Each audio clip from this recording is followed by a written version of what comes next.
Hey, Sarah Marrinan with Keller Williams, and I'm here with Josh Archer. And I stopped in to see Josh. He was working on some approval letters and said I could swing by. We're going to talk about getting approved. Why is it so important to have all your paperwork submitted and to the lender before you go making an offer on a house? Because they say get approved online. There's commercials now. Don't even have to talk to a lender. Blah blah blah. And they show the guy, and it sounds really boring, but you don't want to be house poor?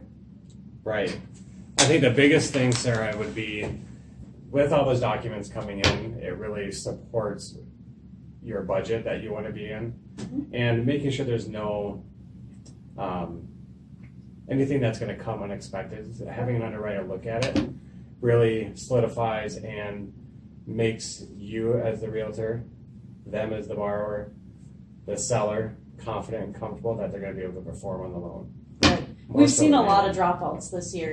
People who did online applications or didn't have their paperwork in, and then I look at the history of the house in the MLS, and it was just somebody who jumped the gun. You see the notes from the agents all the time. Last buyer didn't have their ducks in a row. And sellers are starting to get sensitive to that. They don't want to redo the whole offer process. Yeah, and I think more importantly is most sellers want to make sure that pre-approval versus a pre-qualification. Right. Having that national company do your pre-qualification or pre-approval with never even meeting you, never seeing your documentation, because I can go into my system right now and I can pre-approve anybody because I can fudge the numbers. Yeah. So without seeing the numbers aren't going to lie. Yeah. Whether it be income, whether it be taxes, whether it be all these things that help you qualify, without seeing the numbers, yeah. I mean, it's just a shot in the dark. So what happens if somebody says, well, I'm just starting to look, I want to see a couple houses, if I like one, then I'll talk to the lender?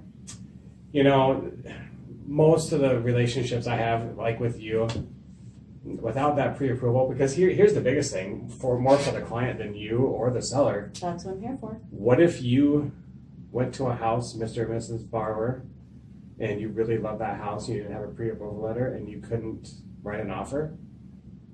Wouldn't you be just heartbroken that you didn't get that home that you really wanted? Yeah. So having that pre-approval gives you that confidence and the comfortability of being able to write that offer right then.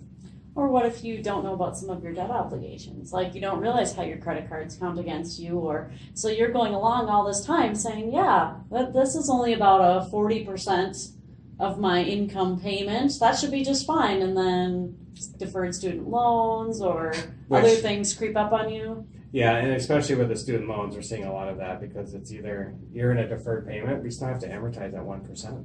Yeah. So your deferred payment might be $45, but your 1% might be $200. So we have to take the higher of the two. Yep. And that would possibly make you not qualify. Yeah.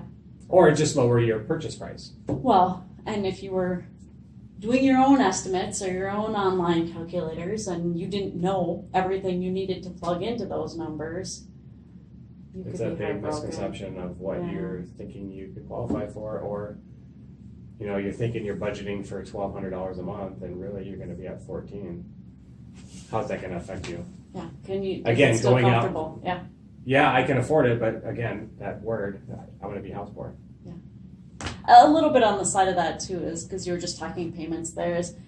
It's almost better to go backwards. Call a lender and say, how much can I afford if I only want a payment of this? Correct. And that's how we plan out. It's really about mortgage planning than just getting the pre-approval. Yep. Because we take what your budget is, like your current rent's $1,100. Are you comfortable there? Yeah, it's a little tight. Okay, so we need to go down. So you're good with a $1,000 payment? Yep, I'm comfortable with that. So we take that $1,000 payment, we work backwards. And we say, you can afford a $100,000 house. Right. Here's the trouble with that. There's 3 neighborhoods in St. Paul and 1 in Minneapolis where you can find that. Are you interested in Minneapolis or St. Paul? If you are, awesome. Let's go ahead and move forward. Because really, if you have that conversation first, all the rest of it, even submitting the paperwork, is just going to be secondary. Well, we're not saying you have to do all the paperwork and then have that conversation. Right, but then it's about the value of the client's time, your time, everybody else's time invested into this. Because if you know where you can get rid of all the things that you don't want to see or you don't want to qualify for, or I don't like this neighborhood or whatever it is, Now you can just really focus on the pockets and the areas that you're qualified for, you're interested in, you've previewed. I mean, I always tell the clients, I would drive around that property, look on yourself. Right. And then if you want to schedule something with Sarah after we get pre-qualified or pre-approved, that's when we Then make that. When we make that appointment. Well, the other thing too is just the process of turning in all the paperwork and getting it through underwriting. That can take a long time, and you could be doing yourself a complete disservice in having to write offers that have 45 and 60 day closing dates on them to allow you and the lender enough time. And if a seller wants to move quickly, they're going to just shoo away your offer and look for somebody who's got their pre-approval done and can move more quickly on a closing. Yeah, and the good thing is with Leader One and all of my team members is we're right here in Minneapolis. We have underwriters on staff, a real person, and so this is not DU, desktop right. underwriting. So a real person looking at it, pre-approving it, going through all the conditions, looking at all the income, all the documentation, all the bank statements, everything, right? So once that's done and received by me and I submit it, we can have your pre-approval in 48 hours or less. Then, which, as long as you're not missing anything, that's right. pretty quick. That's pretty quick. Yeah. And we typically have but close, 48 hours is too slow on a house that has multiple offers due tomorrow. And you haven't been pre-approved. Yeah. Yeah, you're not. You're just out of the ball game. So unfortunately, you had an at bat. You're just not going to hit the ball. Swing and a miss. That's right. All right, Josh. Thanks for chatting with me about that today. Thank you. Have a good day. Thank you.